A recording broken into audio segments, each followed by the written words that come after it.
오늘 본문을 보면서 하나님 나라의 국방력, 우리 하나님의 백성들 가운데 있는 하나님의 보호의 능력이 무엇인가를 좀 생각해 보려고 합니다. 자, 첫째로는 원수의 관계로부터 우리를 보호하시는 첩보력에 대한 부분입니다. 자, 오늘 본문을 보면은 늘 이 이스라엘을 침공하는 아람 왕이 그의 신복들과 함께 은밀한 매복 작전을 이렇게 준비를 하는데, 이스라엘 왕이 번번이 그것을 알고 방비를 하는 것입니다. 그것도 뭐 한두 번이 아니고 뭐 번번이. 그러니까 아람 왕이 생각하기를, 야, 우리 중에 스파이가 있는 게 분명하다, 이제 이렇게 생각을 하게 된 거예요. 그러자 한 신하가 이렇게 얘기를 합니다. 자, 12절을 다 같이 보겠습니다. 시작. 그 신복 중에 한 사람이 이르되 우리 주 왕이여 아니로소이다. 오직 이스라엘 선지자 엘리사가 왕이 침실에서 하신 말씀을 이스라엘의 왕에게 고하나이다 하는지라. 네, 그러니까 엘리사라고 하는 선지자가 왕이 침실에서 하는 말까지 다 듣고 있다, 이런 얘기를 하는 거예요. 그래서 그걸 통해서 이스라엘 왕이 이렇게 자기들의 작전을 간파하고 대비를 하고 있다라고 하는 것이죠. 여러분, 과거나 지금이나 이 첩보전, 정보전, 이게 굉장히 중요한 것입니다. 미리 아니까 다 대비를 할 수가 있는 것이죠. 우리나라 하늘에는 최근에 이 글로벌 호크라고 하는 이 항공기가 떠 있습니다. 이것은 지상 20km 높이에서, 그러니까 일반 항공기보다 2배나 높은 고고도에서 비행을 하면서 저 땅에 30cm 정도의 물체를 식별할 수 있는 능력을 가지고 있어요. 그리고 반경은 3,000km까지 이르는 것입니다. 그러다 보니까 저 북한 전역에 축구공만한 움직임, 물체까지 식별이 가능하다고 해요. 또 저 우주에는 첩보 인공위성이 돌아다니고 있어서 뭐 북한은 물론이고 주변 나라의 모든 군사적인 움직임들을 면밀하게 판별을 하고 있습니다. 이렇게 감찰을 하니까 함부로 행동하지 못하는 것이죠. 그만큼 이 첩보력이 중요한데, 그런데 그 글로벌 호크 한 대가 2,500억이라고 합니다. 또 정찰 위성 한 대 띄우는데 3,000억이라고 합니다. 그것도 수명이 5년에 불과하다라고 하는 겁니다. 지상에 있는 그 30cm까지 식별할 수 있는 정찰 위성을 우리나라에는 한 기가 운영이 되고 있는데, 일본은 2025년까지 10기가 운영이 될 예정이라고 하고, 미국은 지상에 있는 10cm 정도의 물체까지 식별할 수 있는 그 엄청난 첩보 위성을 가지고 있다라고 하는 것이, 그러니까 정보의 능력이 곧 국력이구나, 국방력이구나 하는 것을 알 수가 있는데, 그런 면에서 오늘 보면은 선지자가 아람 왕이 침실에서 은밀하게 작전하고 회의하는 것까지 다 안다는 것이죠. 이것이 바로 하나님 나라의 첩보 능력입니다. 여러분, 우리 교회가, 하나님의 나라가 얼마나 강력한 나라가 되는가, 그리고 이 대적으로부터 우리가 얼마나 안전하게 보호받으며 살아갈 수 있는가 하는 것은, 이 능력을, 이 오늘 성경이 보여주는 능력을 우리가 어떻게 사용하는가에 달려있는 것인데, 우리가 이런 첩보 능력을 어떻게 사용할 수 있을까요? 오늘 여기 이스라엘 왕은 아람 왕의 작전을 어떻게 알았습니까? 엘리사 선지자가 이야기해 준 거죠. 엘리사 선지자는 어떻게 알았겠어요? 전지하신 하나님께서 말씀해 주신 것입니다. 그러니까 이스라엘 왕은, 백성들은 엘리사 선지자를 통해서 하나님의 말씀을 들은 것이지요. 그러니까 이것은 곧 하나님 말씀의 능력이라고 할 수 있습니다.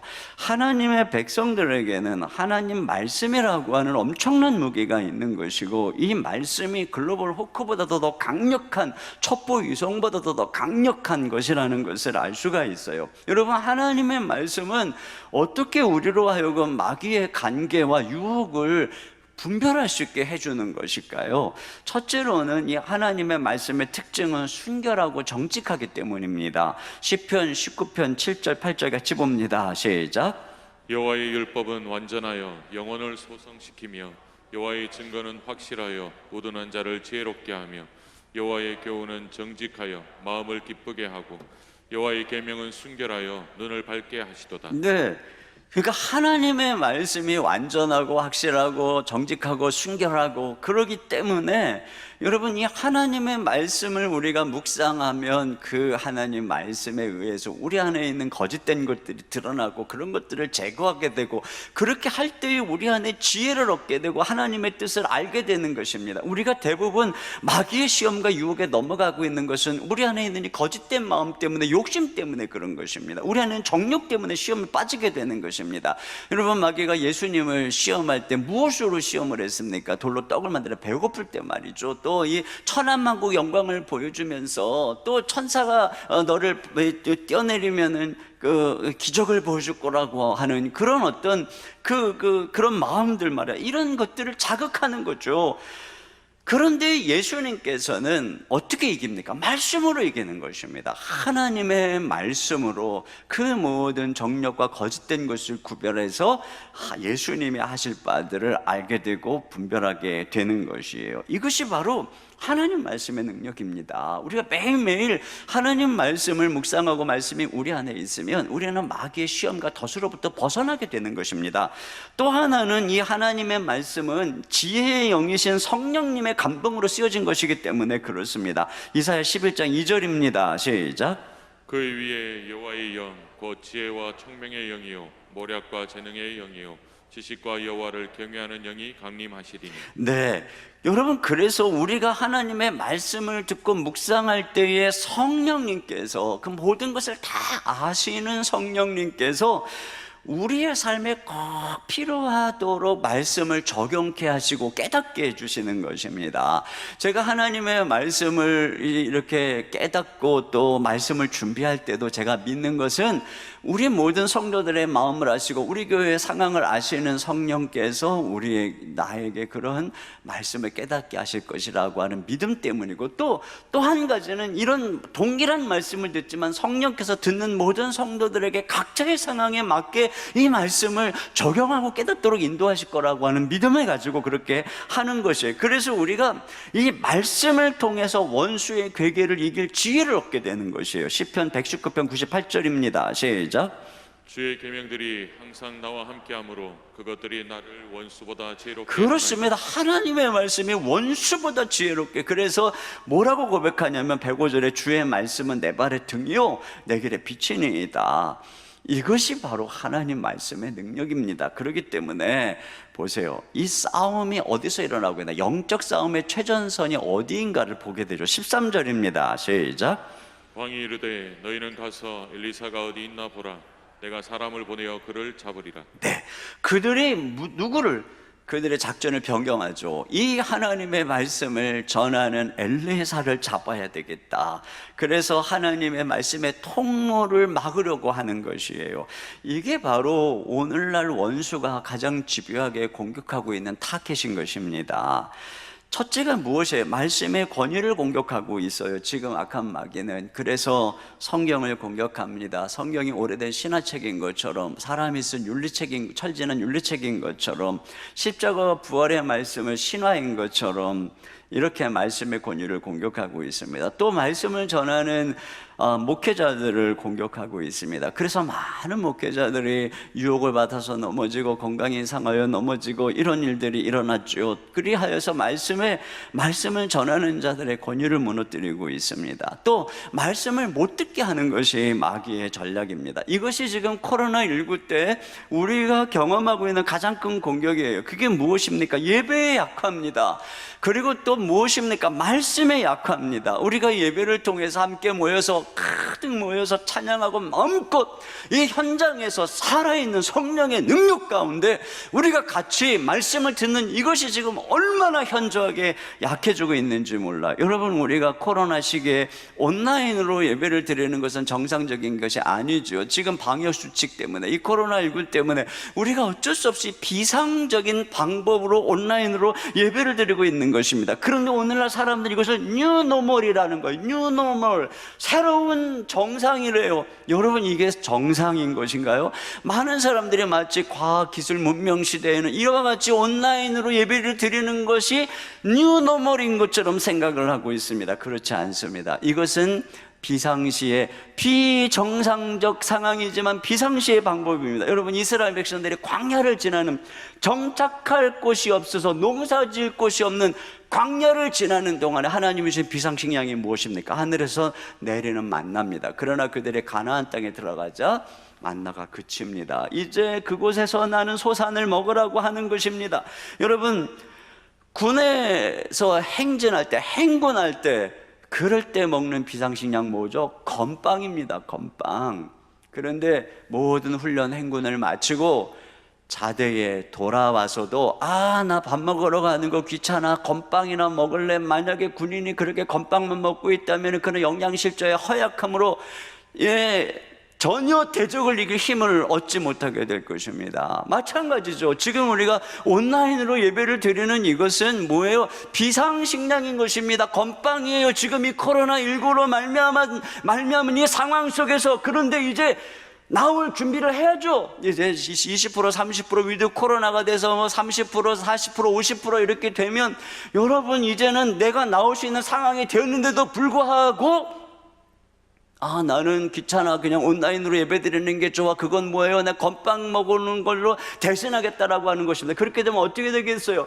그러한 것이 우리의 이 살아있는 하나님의 말씀을 이 같이 먹는 것과 이게 비교가 되겠습니까? 연약해지고 허약해지고 마귀의 모든 괴계에 넘어지게 되는 거예요. 여러분, 교회의 강력한 능력, 저 하늘의 글로벌 호크보다, 저 첩보 위성보다 더 강력한, 온갖 추적단 정보 시스템보다 더 강력한 신자들의 능력은 하나님의 말씀인 것입니다. 말씀이 약해지면 마귀에게 지게 되는 것이에요. 말씀을 들어야 합니다. 내 날을 길게 하리라고 하는 책이 있어요. 심재수 CEO가 쓴 책인데, 부제가 뭐냐면 새벽기도 5000일의 기록 경영 스토리입니다. 이분이 이 상공부 장관상 수상하고 장영실 기술상을 수상한 엔지니어예요. 그의 기술로 은행 ATM을 기를 개발해서 젊은 시절에 모든 혼과 열정을 다 쏟아 부었어요. 그런데 IMF를 맞이해가지고 부도 위기에 몰리게 되고 집도 경매에 넘어갈 처지가 되고, 그러다 보니 매일매일 눈을 뜨기 싫고 죽고만 싶은 심정이 들고, 또 거기다가 썬데이 크리스찬이다 보니까 이런 위기 속에서 주님을 찾기는커녕 오히려 주변에 누군가가 용한 점쟁이가 있다라고 하는 마음에 혹해가지고 급한 마음에 점쟁이를 찾아가려고 하는 겁니다. 그런데 다행히도 아내가 열심히는 기도의 사람이었기 때문에 아내가 그를 만류합니다. 점쟁이를 찾아가는 대신에 새벽 기도를 가자, 이렇게 얘기하는 아내에게 이끌려서 너무너무 힘이 드니까 새벽 기도를 나가기 시작한 것입니다. 그렇게 해서 새벽 기도를 시작한 5000일의 기록, 5000일 동안 매일매일 하나님 앞에 새벽 기도를 했을 때 하나님이 어떻게 자기를 일으키셨는가 하는 그 기록이에요. 근데 새벽 기도를 나가다 보니 그에게 먼저 일어난 현상이 술을 끊게 되었다는 것입니다. 새벽 기도를 하면서 중에 어느 순간부터 술이 안 받는 거예요. 술이 먹고 싶지도 않고, 또 친구들하고 어쩌다가 술을 먹게 되면 막 다 토하게 되고, 그러면서 술을 다 끊게 되고, 그러다 보니 몸과 마음과 정신이 건강해지고, 그래서 새벽에 날마다 주님께 집중할 수 있게 되었답니다. 매일 새벽 기도를 드리면서 말씀을 노트에 적고, 또 기도를 배워가면서 떠듬떠듬하는 기도로 주님께 기도하기 시작하고, 또 그러면서 부르짖어서 기도하기도 하고, 그렇게 기도하던 6개월 만에 자신을 그 위기 상황에 몰린 자기를 구해줄 외국계 투자회사가 나타났다는 거예요. 그래서 다시 CEO가 되어 회사를 경영하기 시작했습니다. 그때 이분의 결심이 내가 새벽형 CEO가 돼야 되겠다라고 하는 결심을 하고, 그래서 매일 기록하는 설교 말씀을 회사 경영의 지침으로 삼기 시작을 했습니다. 그리고 회사의 모든 일들에 대해서 하나님 앞에 다 아뢰고 기도하기 시작을 한 거예요. 그렇게 하나님께 부르짖어서 기도를 하는데 어느 날 정부에서 5,000원짜리 신권을 새로 발행하게 되고 또 10,000원짜리 지폐의 사이즈가 작게 새로 만들게 되다 보니까 각 전국의 은행 점포의 CD기하고 ATM기를 모두 새로운 곳으로 교체해야 되는 상황이 된 겁니다. 그때 마침 그가 회사 설립을 해가지고 새로운 열심히 이제 그 기술력으로 새로운 그 제품을 만들어가지고 그것을 출시했는데 각 은행에서 그냥 이 주문이 쇄도하기 시작을 한 겁니다. 그래서 설립할 당시에 매출 30억 원쯤이었는데 이 매출이 1,400억 원으로 불어난 것입니다. 그 이후에 동정업계의 최고의 시장 지배력을 가진 회사로 성장했다는 거예요.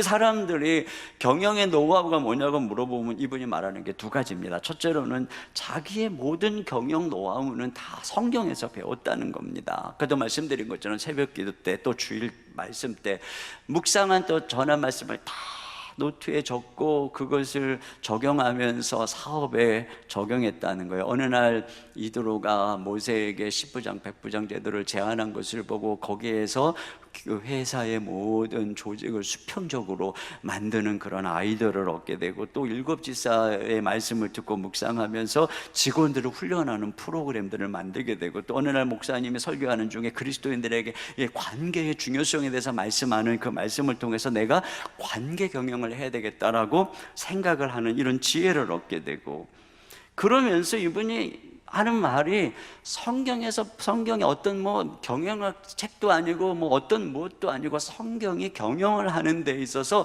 지혜와 지식의 보물창고라고 하는 겁니다. 그리고 어느 날 열왕기상 3장 14절에 내 법도와 명령을 지키면 내가 또 내 날을 길게 하리라. 이 책 제목이죠. 내 날을 길게 하리라. 이 말씀을 마음에 새기고 하나님의 율례와 법도대로 말씀대로 살아가고자 할 때 하나님께서 이 회사를 이 전성기 가운데 두고 계시다라고 말하고 있는 것입니다. 또 한 가지는 기도라고 하는 거예요. 새벽마다 하나님 앞에 경영의 지혜를 구하면 신기하게도 아이디어가 떠오르고 그대로 하면 일이 쑥쑥쑥 진행이 되고 어려운 일이 있어서 하나님께 부르짖으며 실타래까지 얽혔던 것들이 막 해결이 되기 시작하고 또 용기를 얻고 걸어갈 때 하나님께서 새로운 길들을 열어주시는 것을 경험하고, 이와 같이 자기는 말씀과 기도로 걸어갔더니 하나님께서 그 자기도 모르는 많은 지뢰밭과 웅덩이를 다 피해서 이렇게 하나님이 놀라운 지혜로 회사를 경영케 하셨다는 바로 그 고백이에요. 여러분, 뭐예요? 하나님 말씀. 우리는 이 하나님 말씀이 얼마나 귀한지 잘 모르는 거예요. 이거 엄청난 하나님의 말씀이에요. 여러분 인생에 하나님의 말씀이 살아있다면, 우리 하나님의 백성들에게 주의 말씀이 듣는 귀가 있고 그 말씀이 살아있다면 우리의 하늘의 글로벌 호크가 떠다니고 저 위성의 첩보 위성이 떠다니고 최첨단 컴퓨터 이 시스템으로 정보를 분석하는 그 나라보다 더 강력한 여러분 그런 능력을 갖게 되는 것이에요. 이게 하나님의 말씀의 능력인 것입니다. 두 번째, 이 하나님 나라의 국방력은 뭐냐? 원수의 강력한 공격으로부터 보호해 주는 군사력입니다. 군사력. 오늘 그것을 보게 됩니다. 엘리사를 잡으려고 기회를 노리던 그 아람 왕에게 어느 날 엘리사가 도단에 있다는 소식을 듣게 되는 거예요. 근데 이 도단은 저 이스라엘 북쪽입니다. 그러다 보니까 이 사마리아 수도에서부터도 멀고 군사력이 미치기 어렵고 아람 나라에서 가까운 곳이니까 기회는 이때다 하고 군사를 이끌고 그 도단 성읍을 포위해 버린 것이에요. 자, 14절을 같이 보겠습니다. 시작. 왕이 이에 말과 병거와 많은 군사를 보내매 그들이 밤에 가서 그 성읍을 에워쌌다. 네, 밤에 기습을 해서 말과 병거를 동원하고 수많은 군사를 동원해서 그 한 사람을 잡으려고 막 성을 에워싼 것입니다. 총력전을 펼친 것이지요. 이런 상황, 이게 얼마나 암담한 현실입니까? 이걸 보고 아침에 일어나서 사환이 깜짝 놀라서 하는 반응을 보세요. 자, 15절입니다. 시작. 하나님의 사람의 사환이 일찍이 일어나서 나가보니 군사와 말과 병거가 성읍을 에워쌌는지라. 그의 사환이 엘리사에게 말하되 내 주여 우리가 어찌하리이까? 내 주여 우리가 어찌하리까? 지난주에는 새도끼를 빠뜨린 제자가 내 주여 어찌하리까 했는데, 자, 지난주에는 우리의 이 소중한 새도끼를 빠뜨리고 잡아당기고 물에 빠지게 하는 영적인 이 죄의 충력으로 인해서 우리가 어찌할꼬 이런 탄식이 있다면, 오늘은 이 하나님의 백성들을 에워싸고 공격하는 이 모든 영적인 이 포위와 총공세, 이것이 이제 우리의 탄식인 것이에요. 저는 이 말씀을 묵상하다가 오늘 우리 한국 교회가 당하고 있는 현실이 이 그 도단성에 있는 이 에워싸고 있는, 도단성을 에워싸고 있는 이 현실과 비슷하다는 생각이 듭니다. 지난 주간에 이제 앞으로 우리 한국에서 3년 후에 2024년에 로잔 국제대회가, 제4차 로잔 국제대회가 열릴 예정이에요. 지금 너무나도 이 힘겨운 한국교회 영적인 각성과 부흥의 전기가 될 수 있도록 이 로잔 대회가 그러한 국제대회가 됐으면 좋겠다는 마음을 가지고 지금 이제 이 목회자 컨퍼런스를 준비하고 있는 것입니다. 100여 명의 목회자들을 초청하고 또 온라인으로도 또 수백 명의 목회자들을 초청을 해서 이제 이 목회자 컨퍼런스를 지난 주간에 진행을 했는데, 그 강의 중에 어느 선교사님이 이런 말씀을 하셨어요. 해방 이후부터 70년대 말까지 한국 사회는 유사 크리스텐덤 사회였다는 거예요. 그러니까 유사 기독교 국가였다는 겁니다. 그래서 각 사회 지도층 인사들이 기독교 배경을 가졌고, 또 냉전 시대에 또 반미, 그 반북, 반공의 친미의 보루가 되고, 산업화 시대에 사상적인 동력을 제공한 것이 교회였다는 거예요. 또 군목들도 이 군대에 이 다른 종교와 달리 개신교에서 많이 차지하게 되고 교회를 짓게 되고, 또한 그 당시 사회가 굉장히 교회에 우호적이었다는 거죠. 그래서 어린 시절에 교회 한번 가보지 않은 그런 사람이 없을 정도로 교회가 영향력이 있었습니다. 그런데 불과 몇십 년 만에 이 사회가 어떻게 됐느냐, 지금은 아주 교회에 대해서 냉소적이고 적대적인 반 기독교 사회가 됐다는 거예요. 불과 몇십 년 만에. 전부 우리가 자초한 것이죠. 물론 배후에 막한마귀의 계계도 있지만 반 기독교적 사회. 지난 1년 동안 코로나19의 어려움도 있지만 무려 40만 명의 교인이 줄었다고 합니다. 여러분, 40만 명이라고 하는 것은 1000명이 모이는 교회로 하면 1년 동안 1000명이 모이는 큰 교회 400개가 문을 닫은 거예요. 1년 만에 말이죠. 지금 그야말로 이러면서도 뭔가 출구가 보이지 않는, 내적으로도 외적으로도 출구가 보이지 않는, 주여 우리가 어찌하리까, 이런 탄식이 우리의 탄식이에요. 과연 교회는 속수무책으로 무너지고 말 것인가? 하나님께서는 과연 이 교회를 오늘 어떻게 할 것인가? 자, 이러한 그 속에서 오늘 이 말씀 속에 엘리야의 대답을 한번 우리가 주목해 볼 필요가 있어요. 엘리사가 말이죠. 엘리사가 뭐라고 하는가? 16절입니다. 시작. 대답하되 두려워하지 말라. 우리와 함께한 자가 그들과 함께한 자보다 많으니라 하고. 네, 그가 두려워하지 말라 하면서 뭐라 그러냐면, 우리와 함께한 자가 저들과 함께한 자보다 많다는 거예요. 아직 우리와 함께한 자가 지금 뭐 옆에 있는 사환, 그리고 그 도단 성읍에 몇 명이나 되겠어요? 군사는 몇 명이나 되겠어요? 근데 저들 가운데는 지금 어마어마한 지금 이 말과 병거와 지금 군사들이 좀 포위하고 에워싸고 있는데 말이죠. 그러면 누굴 가리켜서 얘기를 하는 건가? 그게 17절에 나오죠. 17절 하반절입니다. 시작. 그가 보니 불말과 불병거가 산에 가득하여 엘리사를 둘렀더라. 네, 불말과 불병거를 대동한 하늘의 천군 천사들이 산에 가득하다. 이게 산, 여러분 이게 이제 머릿속에 생각해 보세요. 보통 성은 뒤에 산을 배경으로 요새처럼 해서 대적을 방비합니다.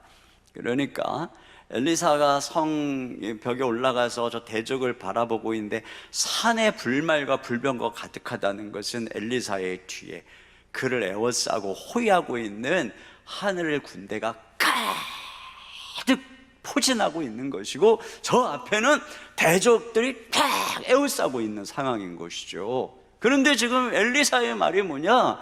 우리와 함께한 자가 저들과 함께한 자보다 더 많다. 이건 뭐예요? 더 강력하다라고 하는 것입니다. 여러분, 그들이 지금 대동하고 있는 것은 말과 병거입니다. 그런데 지금 하늘 군대는 불말과 불병거입니다. 여러분, 이것은 오늘날로 하면은 무슨 재래식 폭탄대, 핵폭탄의 위력과 같은 거죠. 재래식 무기대 완전 최첨단 현대식 무기의 싸움과 같은 것이에요. 그러니까 뭐예요? 우리와 함께한 자가 더 강력하다, 그 얘기를 하고 있는 것입니다. 이것이 지금 엘리사를 보호하고 있는 거예요. 하늘의 천군 천사가 말이죠. 여기서 바로 우리가 하나님 나라의 국방력을 보게 되는 것이에요. 자, 우리는 이 말씀을 볼 때에 이런 질문이 떠올라요.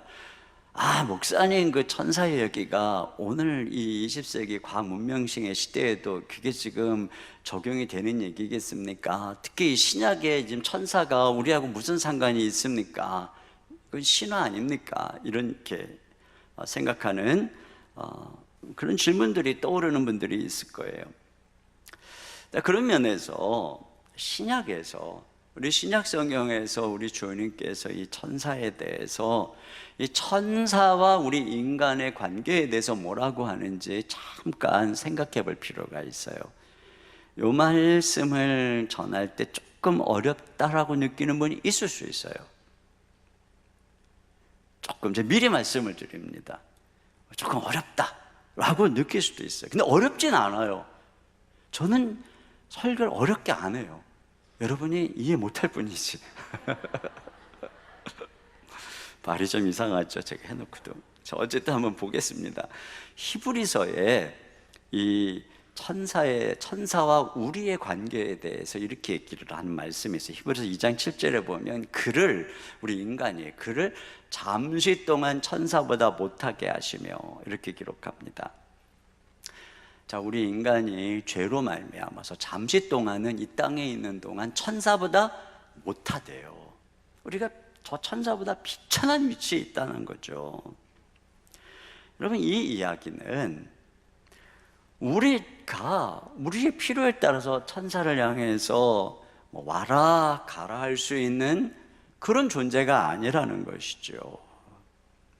역사서나 어떤 위인전 같은 거 보면, 신화적 얘기 같은 거 보면 천사가 나타나서 함께하는 사람들은 이 영웅적인 사람들 아닙니까? 대단한 사람들. 그런데 성경이 뭐라 그러냐면 우린 그런 존재가 아니라는 거예요. 죄인된 우리는 그런 존재가 아니라는 거예요.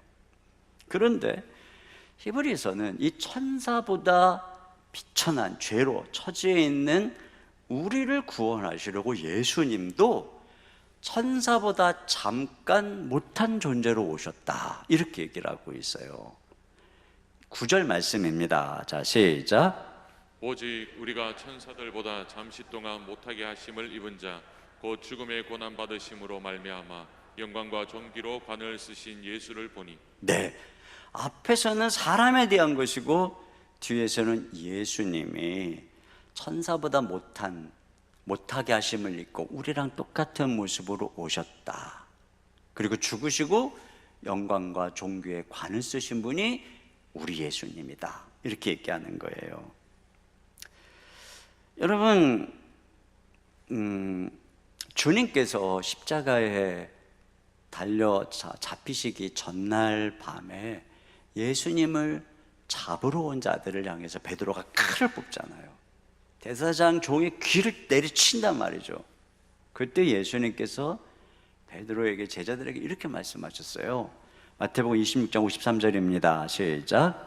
너는 내가 내 아버지께 구하여 지금 12군단 더 되는 천사를 보내시게 할 수 없는 줄로 아느냐. 예수님은 하늘의 12군단, 그러니까 모든 군대를 다 명예해서 오게 할 수 있다는 거예요. 이게 우리 주 예수님이 하나님의 아들됨, 하늘의 주인됨의 위치를 말해주는 것입니다.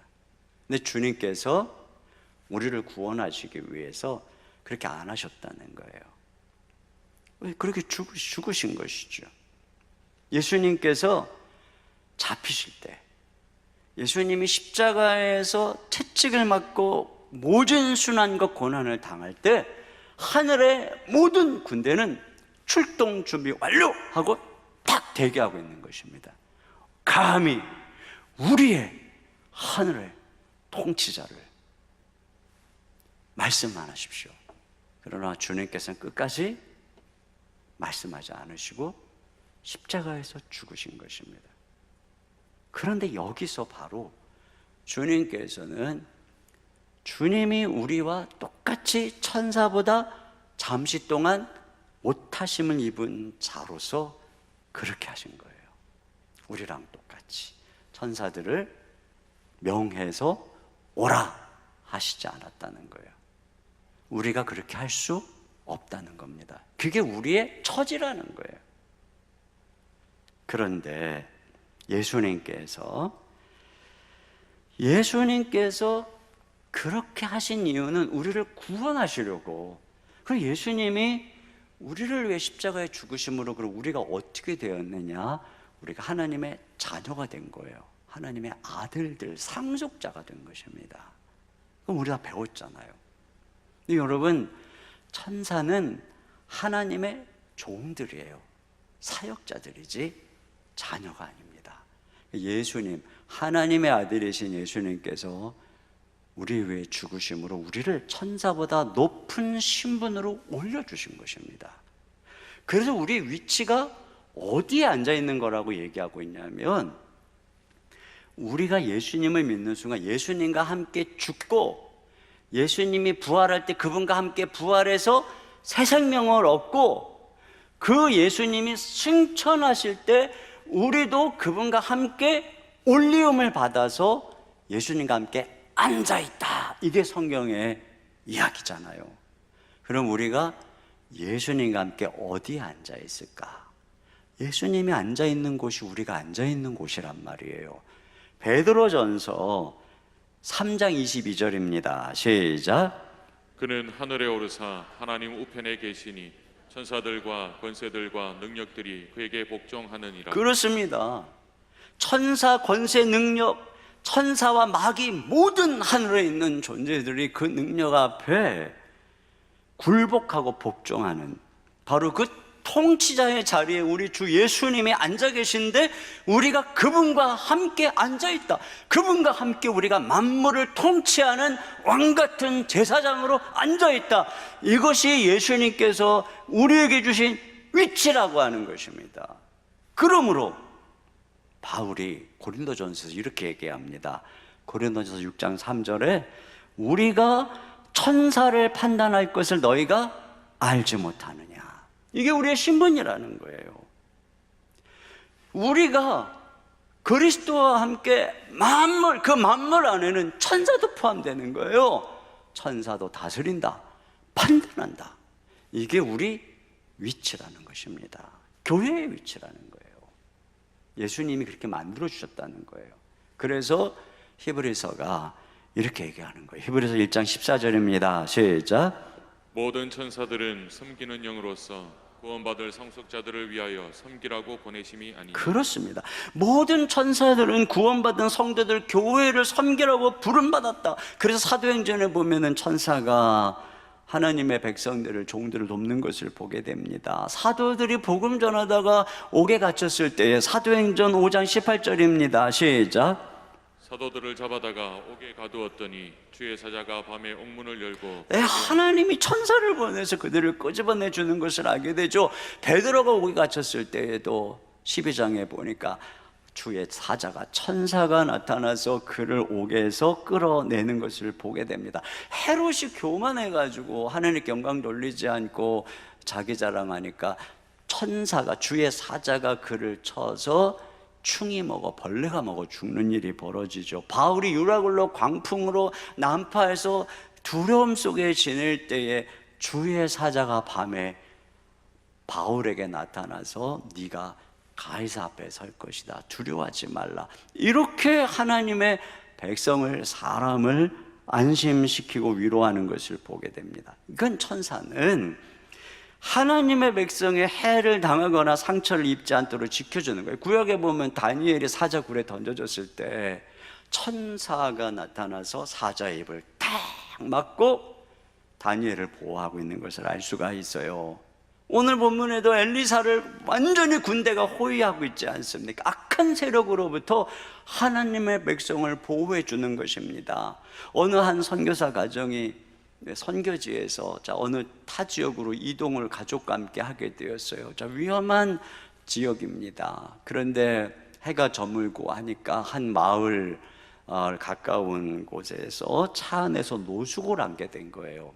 무사히 하룻밤을 보내고 아침이 되어서 금방 식당에 들어갔는데 그 식당 주인이 이런 얘기를 하는 거예요.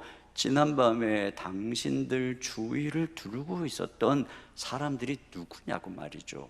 그러면서 하는 말이, 이 동네 깡패들이 당신들이 거기 있는 것을 알고 해하려고 지난밤에 몰려갔는데 당신 주변을 두르고 있었던 경호원들 때문에 다시 돌아왔다는 얘기를 들었다는 겁니다. 진짜 기가 막힌 일이죠. 이 이야기를 고국교회에 가서 성도들에게 설교 중에 보고할 때에 그 교회의 선교 부원들이 날짜를 따져보니까 그때가 바로, 그 시간이 바로 그 선교사님을 위해서 그 교회의 선교 부원들이 기도하고 있을 때였다라고 하는 거예요. 하나님께서는 지금도 이와 같이 당신의 백성들을 천사를 통해 보호하시고, 또 당신의 백성들이 낙심하고 지쳤을 때, 여러분 엘리야가 로뎀나무 아래서 탈진해서 날 죽여달라고 지쳤을 때 하나님의 천사를 보내서 그를 어루만지고 떡과 물을 예비하고 그리고 회복시켜 주잖아요. 오늘날도 하나님께서 이러한 손길로 당신의 백성들을 위로하고 치유해 주시는 것입니다. 이거예요. 우리가 기억해야 됩니다. 지금 이 순간 혼자인 것 같지만 아니죠. 혼자가 아니라는 것입니다. 뭐라 그러는 거예요? 우리와 함께한 자가 더 많다, 더 많다, 더 강력하다. 눈에 보이지 않지만 여러분, 저 하늘 군대, 하늘의 통치가 실체인 것입니다. 우리의 군대가 거기에 있는 거예요. 자, 마지막 결론으로 문제는 뭐냐? 하늘 군대를 보는 눈을 떠야 된다라고 하는 것이에요. 이런 엄청난 상황에서도 뭐예요? 한 사람은 그걸 못 봐요. 그러니까 벌벌벌 떨고 있습니다. 자, 한 사람은 그걸 보고 있어요. 그게 담대한 것입니다. 이게 차이죠. 여러분, 이거예요. 우리의 차이는 이겁니다. 이게 눈이 떠서 보이느냐 보지 못하느냐 이것입니다. 오늘 본문의 강조점이 거기에서, 이게 본다라고 하는 단어가 3번이 반복되고 있어요. 여기 15절에 보니까 하나님의 사람의 사환이 일찍 일어나서 나가 보니, 눈으로, 육적인 눈으로 보는 거예요. 자, 그때 그러면 떠니까 엘리사가 그를 위해서 기도하죠. 17절입니다. 시작.